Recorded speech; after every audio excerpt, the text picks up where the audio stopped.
ओम शांति। अभी हम इस वीडियो में भगवान शिव का छोटा नंदीगण दादी गुलजार जी का आगे कंटिन्यू करते हैं। बाप दादा के बाद किसी को देखना हो तो दादी गुलजार को देखो। ब्रह्मा कुमारी, तारा बहन, शांतिवन। मैं बचपन से ही ज्ञान में हूँ। पूरा लौकिक परिवार भी ज्ञान में चलता है और मेरे घर में गीता पाठशाला है। हमारे परिवार से 7 सदस्य समर्पित हैं तथा 2 भाई ब्रह्मा कुमार, शिव प्रकाश भाई वर्तन विभाग शांतिवन तथा ब्रह्मा कुमार अर्जुन भाई बर्तन विभाग ज्ञान सरोवर मधुबन में समर्पित हैं। मैं 29 साल दादी गुलजार जी की सेवा में रही। ईश्वरीय ज्ञान मिला तो बहुत कुछ मिला। सन 1976 में मेरे बड़े भाई अशोक जिस स्कूल में पढ़ते थे उसमें एक बार ब्रह्मा कुमारीज की ओर से प्रदर्शनी लगी थी, जहां से वे कुछ किताबें ले आए थे, जैसे साप्ताहिक कोर्स की किताब, पथ प्रदर्शनी, बाबा की जीवन कहानी आदि आदि। उन्हें पढ़कर ही उनका 7 दिन का कोर्स हो गया था। फिर उन्होंने हम सभी छोटे भाई बहनों का भी कोर्स करा दिया। लौकिक में ब्राह्मण परिवार के होने के कारण पिताजी पंडित थे। वे भगवत गीता, रामायण आदि की कथाएं सुनाते थे। वे कहते थे कि गलत काम करने की सजा मिलती है, जैसे कि चोरी करेंगे तो हाथ काट लेंगे, मुख से गलत शब्द बोलेंगे तो बोलना बंद हो जाएगा। हमारी भी धार्मिक प्रवृत्ति थी, तो हम बचपन से ही गलत काम करने से डरते थे। जब ईश्वरीय ज्ञान मिला तो बहुत अच्छा लगा। मुरली पढ़ने की आदत पक्की हो गई। सेंटर बहुत दूर होने के कारण हम जा नहीं पाते थे। बड़े भाई सेंटर से मुरली ले आते थे और हमें पढ़कर सुनाते थे। वे कहते थे, रोज चार्ट लिखना है, बाबा को याद करना है, ज्ञान स्नान करना है। तो हम समझते थे कि ज्ञान की कोई भी किताब या ज्ञान अमृत मैगजीन पढ़ेंगे तो भी ज्ञान स्नान हो जाएगा। मुरली नहीं पढ़ते थे क्योंकि समझ में नहीं आती थी। भाई पूछते थे कि आज ज्ञान स्नान किया, क्या पढ़ा, सुनाओ। तो जो पढ़ा होता था वह सुना देते थे। वे कहते थे कि यह नहीं, मुरली ही भगवान के महावाक्य हैं। मुरली पढ़ेंगे तो आपके पाप कटेंगे, भगवान से प्रीत जुटेगी। जितनी मुरली पढ़ेंगे उतने विकर्म विनाश होंगे और पुण्य जमा होगा, भविष्य अच्छा होगा। फिर हम 4, 5, 8 और कभी 10 बार भी मुरली पढ़ते और बताते कि आज हमने 10 बार मुरली पढ़ी, हमारे 10 विकर्म विनाश हुए। ऐसे मुरली पढ़ने की आदत पक्की हो गई। भाई कहते कि ब्राह्मण वह जो कथा सुनाए अर्थात ज्ञान सुनाए। तो हम बड़े भाई को मुरली पढ़कर सुनाने लगे और हमें जो नहीं समझ में आता था भाई हमें समझाते थे। घर में गीता पाठशाला खुल गई। बड़ा भाई सेंटर जाता था तो माता पिता बहुत विरोध करते थे, उसे तंग करते थे, योग करने नहीं देते थे। शाम को स्कूल से लौटने पर सबके थैले चेक करते थे। मुरली मिली तो फाड़ देते थे। एक बार भाई गुलजार दादी के पास दिल्ली करोल बाग चला गया और 4 साल तक नहीं आया। हमें स्कूल में मुरली आदि भेजता था, तो हम सभी भाई बहनें जानते थे कि वह दिल्ली में है, परंतु माता पिता को नहीं बताया था। 4 साल में माता पिता बहुत परेशान हो गए, बहुत रोते थे कि पता नहीं कहाँ चला गया, उसे कुछ हो तो नहीं गया। एक बार हमने माता पिता से कहा कि अगर अशोक आ जाएगा तो आप क्या करेंगे। उन्होंने कहा कि वह जो कहेगा वो करेंगे। फिर हम सभी ने अशोक भाई से कहा कि आप घर आ जाओ, अब ये विघ्न नहीं डालेंगे। फिर वह घर आया और गीता पाठशाला खोली। सभी ज्ञान में चलने लगे। मुझे दादी जी की सेवा पर रखा गया। उसके बाद हम सभी मधुबन आए। अशोक भाई ने बाबा मिलन के कुछ दिन पहले दादी गुलजार जी से मिलवाया। साथ में दादी प्रकाशमणि जी भी बैठे थे। भाई ने कहा था कि यदि आपकी स्थिति योग युक्त होगी, देह भान नहीं होगा, तो दादी से दृष्टि लेते वक्त आपको ऐसे ही लगेगा जैसे बाबा दृष्टि दे रहा हो। दादी के पूछने पर भाई ने मेरा परिचय कराया। दादी ने पूछा, ब्रह्मा कुमारी बनोगी, सेंटर पर रहोगी। मैंने कहा, जी दादी।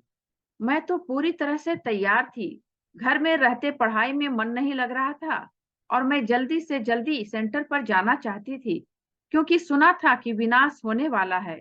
परंतु मैं छोटी थी, इसलिए दादी ने कहा कि अभी आप जाओ, पढ़ाई करो, फिर दादी आपको बहुत अच्छी जगह पर रखेगी। जब जनवरी 1990 में हम बाबा से मिलने आए थे, तो दादी ने मुझे कहा, आप दिल्ली जाओ, मैं 6 माह मधुबन में रहती हूँ, मन लगे तो वहां रहना, नहीं तो वापिस आ जाना। फिर मैं दिल्ली पांडव भवन में सेवा पर रही। जब दादी मधुबन से वापस दिल्ली लौटे, तो मैं सेंटर की सेवा के साथ साथ दादी की भी सेवा करती थी। दादी हर काम एकदम अनुशासन से करती थी। कहते हैं ना, दुनिया में अगर बाबा के बाद किसी को देखना है तो दादी को देखो। दादी के बोल, चाल, चलन, हर कर्म में बहुत रॉयल्टी थी। दादी हर काम एकदम अनुशासन से करती थी। जैसे चप्पल भी उतारती थी तो कायदे मुजिब, हमारी तरह नहीं कि चप्पल उतार कर पीछे मुड़कर भी नहीं देखते कि चप्पल सीधी है या टेढ़ी है या पलट गई है। चप्पल उतारने के तरीके से भी पता चलता है कि वह व्यक्ति कैसा है। ऐसे कई छोटी छोटी बातें हम दादी से सीखते थे। कई बार हम कुछ सोच रहे होते हैं तो वह हमारे चेहरे पर नजर आता था, परंतु दादी का कभी ऐसा नहीं देखा। दादी जब भी फ्री होती थी, मुरली पढ़ती रहती थी। बाबा का रथ होते हुए भी उनका अपना पुरुषार्थ बहुत श्रेष्ठ रहा। दादी कभी भी मुरली मिस नहीं करती थी। एक बार दादी जानकी स्टेज पर मुरली सुना रही थी और दादी टीवी पर देख रही थी। दादी ने प्रश्न पूछा होगा, किसी ने उत्तर नहीं दिया, और दिया भी हो तो टीवी पर दिखाई नहीं दिया। तो दादी ने कहा, देखो, दादी प्रश्न पूछ रही है और कोई उत्तर नहीं दे रहा है। दादी खुद डायरी पेन लेकर मुरली से नोट्स निकालती थी। एक बार मैंने कहा, दादी, आपने तो इतनी मुरलियां पढ़ी है, अब मुरली पढ़ने लिखने की क्या जरूरत है? तो दादी ने कहा, नहीं, स्टूडेंट लाइफ है ना, जब तक जीना है तब तक पढ़ना है। दादी जब भी फ्री होती थी, मुरली पढ़ती रहती थी। क्लास कराती थी तो भी कहती थी कि भगवान भी अपने से आगे मुरली को रखता है। मुरली से प्यार माना मुरलीधर से प्यार, तो पहला प्यार मुरली से होना चाहिए।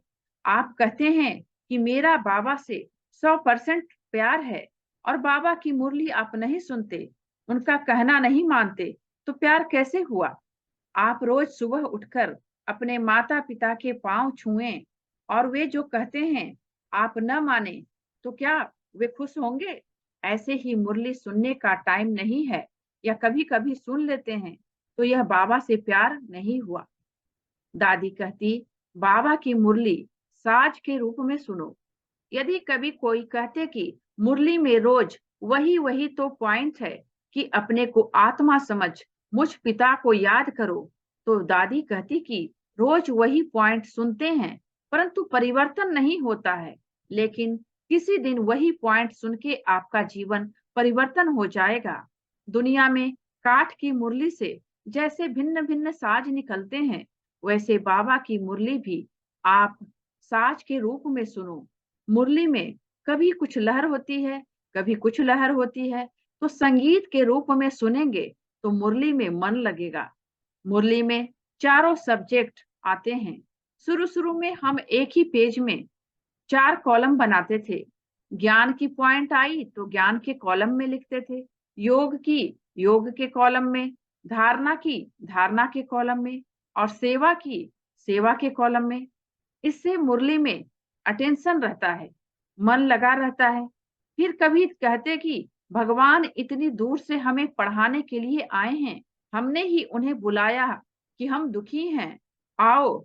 और अब हम ही कहते हैं कि हमारे पास समय नहीं है, या मुरली सुनते वक्त सोते हैं, या उबासी आती है। बाबा कहते हैं ना कि अच्छे दुकानदार को खाने के लिए फुर्सत नहीं होती, वह इतना बिजी रहता है, कभी सोता हुआ या उबासी लेता हुआ दिखाई नहीं देता। मुरली इस तरह सुनेंगे तो अवस्था अच्छी रहेगी, लगेगा कि नई नई पॉइंट सुन रहे हैं। कभी कहते कि आप सारी मुरली नहीं याद रख सकते तो कम से कम मुरली का सार, प्रश्न उत्तर, धारणा की पॉइंट, वरदान या स्लोगन तो याद रखो। स्लोगन तो आधी लाइन का होता है, वह तो याद रख ही सकते हैं। दादी सरल रीति से समझाती थी। कई बार दादी से मिलने पार्टी वाले आते थे। दादी उनसे पूछती, आज बाबा ने क्या सुनाया? उस दिन भले दादी ने उस वक्त तक एक बार भी मुरली नहीं पढ़ी होगी, फिर भी बाबा उनको ऐसे टच कर देता था जो दादी मुरली का सार, प्रश्नोत्तर, वरदान, स्लोगन सुना देती। कहती कि मुरली की आधी लाइन भी याद नहीं तो बाबा से प्यार कैसे हो सकता है? किसी माता के बच्चे का विदेश से 4 पेज का पत्र आएगा तो वह पढ़ेगी, सुनेगी और वैसा का वैसा 10 बार सुना देगी, परंतु मुरली की एक भी पॉइंट याद नहीं आती, क्योंकि बच्चे से प्यार है ना, इसलिए उसकी सारी बात याद हो जाती है। ऐसे ही अगर भगवान से प्यार होगा तो मुरली भी याद होगी और अमृत वेले से रात तक किसी भी नियम की धारणा करने में आपको कभी मेहनत नहीं लगेगी। कुछ भाई बहनें कहते हैं कि पुरुषार्थ में बहुत मेहनत है, तो दादी कहती कि जहां मोहब्बत होती है वहां मेहनत नहीं होती। जैसे कि एक माँ बच्चे के लिए रात भर जागती है तो बोलती है क्या कि मैं सारी रात जागी? कभी किसी पड़ोसी के लिए जागना पड़ा दवा आदि देने के लिए तो सबको बताएगी कि मैं रात भर जागी। इस तरह दादी सरल रीति से समझाती थी। दादी इस दुनिया में रहते भी देवता थी। हम अकेले रूम में हों तो सोचते हैं कि कौन देख रहा है, कैसे भी चलते हैं, उठते हैं, बैठते हैं, परंतु दादी रूम में अकेले होते तो भी बहुत रॉयल रीति से उठना, बैठना, लिखना, चलना आदि होता था। बहुत एकाग्रता से हर कार्य करते थे। कोई बाहर से आता जाता तो भी दादी का ध्यान उधर नहीं जाता, इसलिए उनका हर कर्म कला के रूप में था। हम चलते हैं तो पैरों की आवाज होती है, परंतु दादी पास से 4 बार भी गुजर जाए तो भी पता नहीं पड़ता था। दादी इस दुनिया में रहते भी देवता थी। दादी में इतनी रॉयल्टी थी कि यदि कोई सामने खड़ा है तो कभी खांसी नहीं, उबासी नहीं लेगी। अगर आती भी तो रुमाल इस्तेमाल करती। यदि कोई चीज किसी जगह पर नहीं होती, कहीं और होती, तो दादी खुद वह चीज ठीक करती। हम कहते, दादी आपने हमें क्यों नहीं कहा? परंतु दादी किसी को कुछ कह के नहीं, करके सिखाती थी। एक बार दादी ने मुझे कहा कि ये सारी किताबें अलमारी में रख दो। मैंने अव्यक्त वाणी एक तरफ रखी, दूसरी किताबें दूसरी तरफ रखी, अच्छी तरह अलमारी जमा दी। दादी ने देखा तो कहा, ऐसे नहीं, सीरियल वाइज रखो। पहले 1970 की अव्यक्त वाणियां, फिर 1980 की, उसके बाद 1990 की रखो। बड़ी किताबें नीचे रखो, छोटी उनके ऊपर रखो।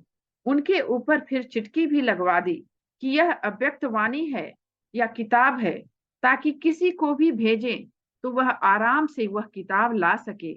इस तरह दादी अपना हर कार्य बहुत एक्यूरेसी से करती थी। दादी हर छोटी छोटी बातें बहुत प्यार से सिखाती थी।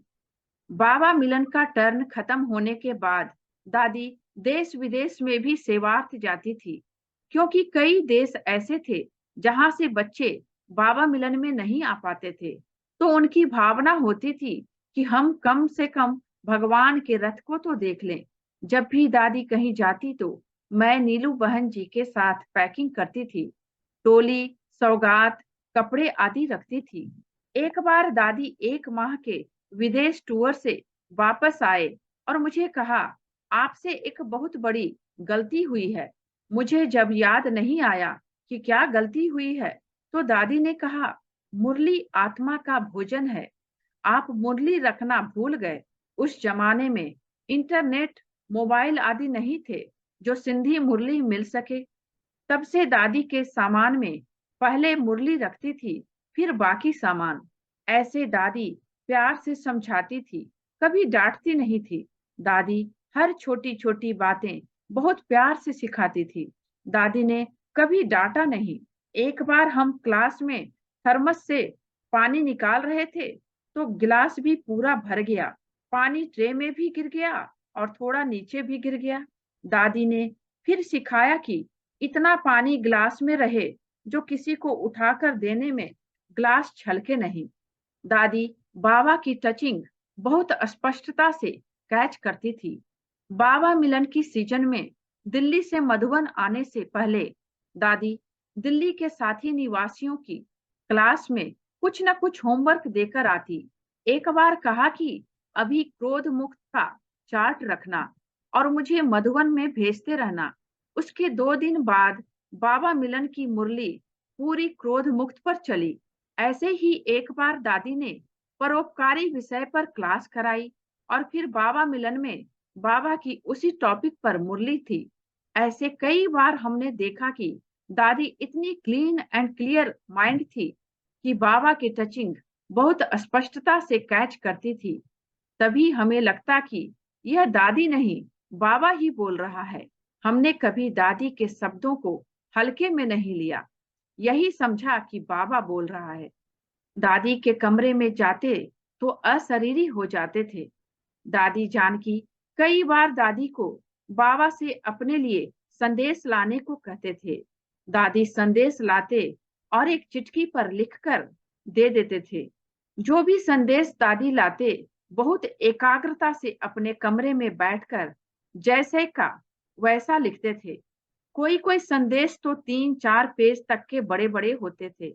लिखते वक्त दादी इधर उधर नहीं देखती थी, नहीं तो थोड़ी भी आवाज हो तो हमारा ध्यान जाता है, परंतु दादी एकदम एकाग्रता से हर कार्य करती थी। दादी के कमरे में बहुत साइलेंस रहती थी। हम यदि उनके कमरे में गए तो अशरीरी हो जाते थे और संकल्प शांत हो जाते थे। दादी की दृष्टि पड़ते ही आत्माओं की समस्याएं हल हो जाती थी। दादी के दिल्ली में आते ही सारा वातावरण ही बदल जाता था। हलचल मचाने वाली आत्माएं भी शांत हो जाती थी। दादी की दृष्टि पड़ते ही सामने वाली आत्मा की समस्या हल हो जाती थी। मधुबन में दादी पार्टियों से मिलती थी। उन लोगों के मन में कई प्रश्न होते थे। कोई बहुत दुखी होता था, कोई सोचता था कि हम दादी से मिलेंगे तो यह प्रश्न पूछेंगे, वह पूछेंगे। परंतु जैसे ही दादी आते, दृष्टि देते, कई तो अपने प्रश्न ही भूल जाते थे और कईयों को दादी की बातों में ही अपने प्रश्न का उत्तर मिल जाता था। वे सभी भाव विभोर हो जाते थे। दादी जानकी और दादी गुलजार दोनों का आपस में बहुत प्यार और रिगार्ड था। सभी दादियां भी दादी का बहुत सम्मान रखती थी। दादी मधुबन में आते, सभी दादियां मिलते, बात करते, अपनी अपनी राय रखते, फिर आखिर में कहते कि जो दादी गुलजार बोलेगी वही ठीक। फिर दादी बहुत कम शब्दों में कुछ कहते थे, एकदम एक्यूरेट। ऐसे ही दादी भी सभी का रिगार्ड रखती थी। जानकी दादी उनसे मिलने आते, हम कहते दादी आराम कर रहे हैं, तो दादी जानकी कहते मैं बस उन्हें देखकर चली जाऊंगी। और जैसे ही दादी जानकी उनके कमरे में जाते, दादी उठ जाते जैसे कि जाग ही रही हों और खड़े हो जाते। जानकी दादी मना करती कि लेटे रहो, तो कहते आप खड़े हैं, मैं कैसे लेटे रहूं। तो उठकर दादी से मिलते, फिर उन्हें दरवाजे तक छोड़ने भी आते। एक बार हमें दादी को उठाने जाना था और दादी सोए थे, तो हम सोचे कि कैसे दादी को उठाएं। और तभी दादी ने आंखें खोली, कहा अच्छा समय हो गया क्या। दादी भोजन करने बैठते और दादी जानकी की गाड़ी की आवाज आती तो भोजन नहीं करते कि अभी दादी आएंगे, पहले उनसे मिलेंगे। जानकी दादी भी रुक जाते कि पहले दादी भोजन कर लें, फिर जाएंगे। ऐसे दोनों का आपस में बहुत प्यार और रिगार्ड था। सभी धर्मों की आत्माओं के पिता ईश्वर अल्लाह एक ही हैं। एक बार एक मुस्लिम भाई बाबा मिलन में आया। उसके मन में जिज्ञासा थी कि बाबा कैसे आते हैं, दादी के तन में तथा दादी और बाबा में क्या अंतर है। वह बाबा मिलन के 2 दिन पहले दादी जी से मिलने आया। दादी ने उसे बताया कि सभी धर्मों की आत्माओं के पिता ईश्वर अल्लाह एक ही हैं। आप रात में सोने के पहले उन्हें अपने सारे दिन की दिनचर्या बता के सब कुछ खत्म करके गुड नाइट करके सोना, सुबह गुड मॉर्निंग करके उठना और भगवान अल्लाह परमात्मा को याद करना। सुबह 4 बजे संगठन में योग के लिए आना। वह बहुत ध्यान से सुन रहा था और दादी को देख रहा था। उसने रात में बाबा को पोता मेल दिया, परंतु उसके मन में संकल्प आया कि यदि यह बाबा मुझे हमारे धर्म के लिबास के मुताबिक टोपी, कुर्ता और धोती में दिखेंगे, तब मैं मानूंगा कि यही हमारे अल्लाह हैं। सुबह 3:30 बजे का गीत बजा। उसकी नींद खुली। उसने देखा कि सभी लोग तैयार होकर संगठित योग के लिए जा रहे हैं, परंतु वह फिर सो गया। कुछ समय बाद 4 बजे उसकी खटिया हिली। उसने आंखें खोली तो उसे बाबा उसके धर्म के लिबास के मुताबिक टोपी, कुर्ता और धोती में नजर आए। तब उसे निश्चय हुआ, उठकर संगठित योग में भी गया और वह बाबा का बच्चा बन गया।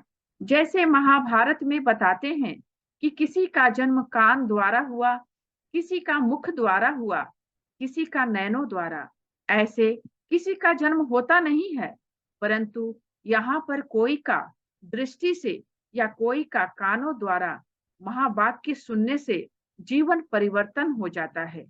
जो भी सुनाओ उसका आध्यात्मिक अर्थ हो। हम घर में रामायण, महाभारत आदि पढ़ते थे, तो एक बार मैंने दादी को कहा था कि मैं आपको रामायण की चौपाई सुनाऊं। दादी ने कहा सुनाओ। तो हम जैसे गाते थे बिना अर्थ समझे वैसे सुना दी। प्रभु की कृपा भयो। दादी ने उसका अर्थ समझाया कि जब प्रभु की कृपा हुई तो हमारा जन्म हो गया, हमारा जीवन सफल हो गया। ऐसे ही दूसरी चौपाई सुनाई तो दादी ने उसका भी अर्थ मुझे समझाया। मैं जो भी चौपाई सुनाती दादी अर्थ समझाती थी। मुझे बहुत अच्छा लगता था क्योंकि अर्थ पता नहीं था। दादी ने बताया कि आत्मा को भी राम कहते हैं, त्रेता वाला राम भी है, दशरथ वाला राम भी है, भगवान को भी राम कहते हैं। ऐसे दादी कहती थी, जो भी सुनाओ उसका आध्यात्मिक अर्थ हो, सुनने वाले का फायदा हो। दुनिया की बातें, फालतू की कहानियां, चुटकुले आदि व्यर्थ एनर्जी गवाते हैं। एक गुण भी धारण करेंगे तो सारे गुण हम में स्वतः आ जाएंगे। एक बार रविवार का दिन था। कई बूढ़ी भोली माताएं मुरली सुनकर आ रही थी। मैंने कहा कि अव्यक्त वाणी 3-4 बार पढ़ते हैं, तब जाकर हमें कुछ समझ में आता है। इन भोली माताओं को क्या समझ में आता होगा, परंतु नियम में पक्की हैं।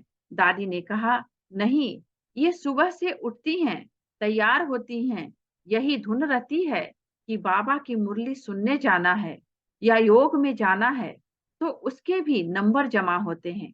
इसलिए कभी दिल शिकस्त नहीं होना चाहिए कि मुझे तो कुछ समझ में नहीं आता या मैं क्लास में जा नहीं सकती। सदा मन में रहे, कुछ भी हो, मुझे मुरली सुनने जाना है और योग भी करना है। सब समय पर करना है, उसके भी नंबर मिलते हैं। दुनिया में स्कूल में छात्र लेट गए तो क्या होता है, पनिशमेंट मिलती है। और यहाँ तो हमारे बाप का घर है, जब मर्जी जाओ, जब मर्जी आओ। लेकिन नहीं, बाबा ने टाइम रखा है तो जरूर समय पर पहुंचना है। अभी भी ऑनलाइन वीडियो चला देते हैं तो चलते फिरते घर के काम काज करते मुरली सुनते हैं। कोई तो बिना स्नान किए भी बैठ जाते हैं। ऐसे मुरली नहीं सुनी जाती। आधी सुनी, आधी नहीं, कुछ समझा, कुछ नहीं समझा। कायदे प्रमाण अपनी यूनिफॉर्म में तैयार होकर मुरली सुननी चाहिए, जैसे सेंटर या मधुबन में सुनते हैं। घर में बैठे भी पुरुषार्थ करो। बाबा ने जो कहा वह हमें सुनकर अपने जीवन में धारण करते चलना है। एक गुण भी धारण करेंगे तो सारे गुण हम में स्वतः आ जाएंगे। औरों को नहीं देखना है कि वह तो नहीं कर रहा, यह तो नहीं कर रहा है। यदि हमें आगे जाना है तो हमें धारणा करनी है। दुनिया में भी सर्व प्राप्ति संपन्न व्यक्ति के बोल चाल चलन में वह नशा दिखाई देता है। हम तो भगवान के बच्चे हैं। हमारे चेहरे की चमक ऐसी हो जैसे दीदी दादियों के चेहरे पर विश्व महाराज की चमक है। इसके लिए बाबा कहते, बीच बीच में अपने संकल्पों को एकाग्र करने का अभ्यास करो। दादी कहती थी कि यदि आपको दिन में समय नहीं मिलता तो भी जब आप पानी पीते हैं तो बाबा की याद में रहो। ऐसे हर घंटे में बीच बीच में याद का समय निकालो, जिससे लिंक जुटी रहेगी, तो फिर योग लगाने में मेहनत नहीं करनी पड़ेगी। अपनी कमी कमजोरियां बाबा को दे दो। दादी कहती थी, भट्ठी माना परिवर्तन। एक लकड़ी से उतनी आग नहीं जलती है, परंतु जहां ज्यादा लकड़ियां जलती हैं तो बड़ी से बड़ी चीज को भी भस्म कर देती हैं।